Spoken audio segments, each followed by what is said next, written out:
নবম শ্রেণীর ছাত্রী, কিন্তু আমি এখন যেটা বুঝতে পারছি যে আমাদের স্কুলে টিচার না থাকার কারণে না আমাদের পড়াশোনার একটা ক্ষতি হচ্ছে।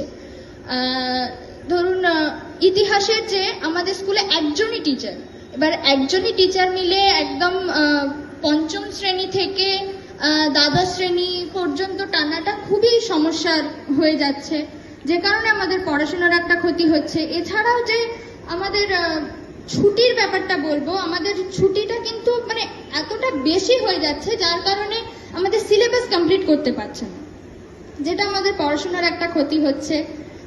এগুলোই, মানে এছাড়া আর কিছু নেই, শুধু সমস্যাটা হচ্ছে টিচার নেই, এটাই হচ্ছে মেন প্রবলেম।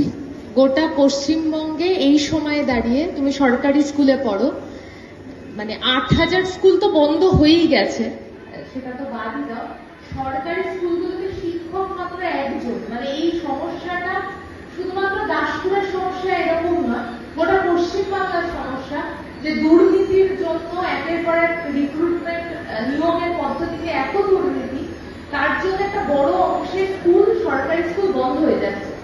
এবং সব থেকে বেশি এর ফলে মেয়েরা, মানে বাড়িতে স্বাভাবিকভাবে স্কুল বন্ধ হয়ে গেলে, কাছের স্কুল বন্ধ হয়ে গেলে দূরের স্কুলে আর পাঠাতে, মেয়েদেরকে পাঠানোর ক্ষেত্রে বাবা মা একটু ভয় পায়, এই সমস্যা হচ্ছে।